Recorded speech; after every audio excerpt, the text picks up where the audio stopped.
13.8 billion years ago, there were no stars, there were no planets, there was no light, and there was no empty space.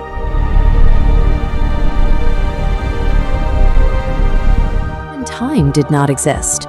There was only an absolute pitch-black void.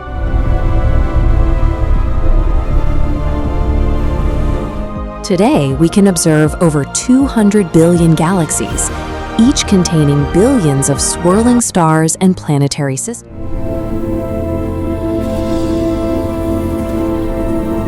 Yet all of that mass, everything we see today, was originally compressed into a single microscopic point called a singularity.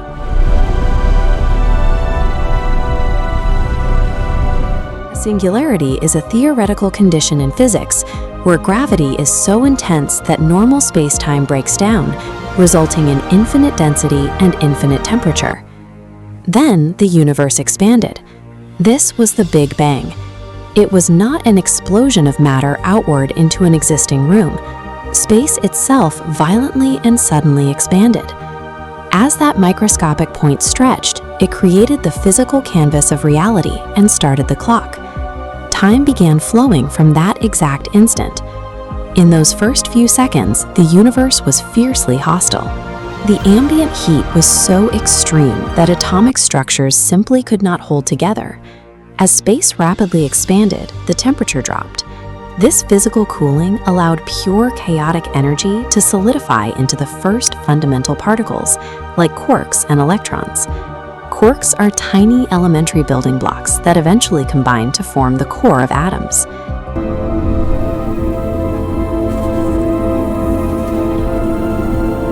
Just a few minutes later, the environment cooled enough for these particles to bind. They formed the universe's first simple elements, hydrogen and helium. Over the next 300 to 400 million years, gravity pulled massive clouds of early gases together. The pressure at their centers rose until they reached critical temperatures, igniting nuclear fusion. Nuclear fusion is the process where atomic nuclei smash together and merge, releasing massive amounts of light and heat. The first stars were born. Millions of these early stars clustered together through gravity to form the first galaxies. One of those gravitational clusters became the Milky Way. Inside it, roughly 4.6 billion years ago, a specific cloud of gas and dust collapsed to form our Sun and the Earth. Every single mountain, every vast ocean, and living creature on this planet is the direct, inevitable result of that continuous, billions of years long process of thermodynamic cooling and gravitational attraction. Reconstructing events from 13.8 billion years ago requires a specific scientific methodology. We rely on physical evidence that remains measurable in the modern world. In 1929, an astronomer named Edwin Hubble made a critical observation. He realized that distant galaxies are actively moving away from us. The logic is straightforward. If all the galaxies are expanding outward right now, rewinding the clock dictates that they must have all started from a single, infinitely smaller point. Then, in 1965, Arno Penzias and Robert Wilson stumbled upon the second major pillar of proof. They discovered the cosmic microwave background. This is the literal, measurable leftover heat energy still radiating through the vacuum of space from the exact moment of the Big Bang. The scientific consensus rests entirely on this reality. The physical echoes and ancient radiation of the universe's birth are washing over Earth right now. Normal matter, every star, planet, galaxy, and gas cloud, makes up a mere 5% of the universe. 27% is dark matter, the invisible gravitational glue keeping galaxies intact.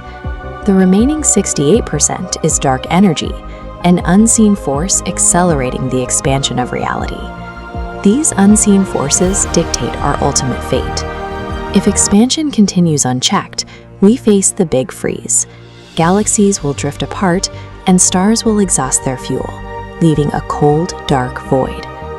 Alternative mathematical models suggest different endings. In the Big Crunch, gravity eventually overpowers expansion, collapsing everything back into a singularity. In the Big Rip, dark energy becomes so dominant that it physically shreds galaxies, planets, and individual atoms apart. While the final fate of reality remains uncertain, our current position within it is deeply intimate. As the astronomer Carl Sagan observed, we are entirely connected to the cosmos. Every atom in our bodies was forged in those early stellar cores. Through us, the cosmos has developed a way to look back and observe its own creation.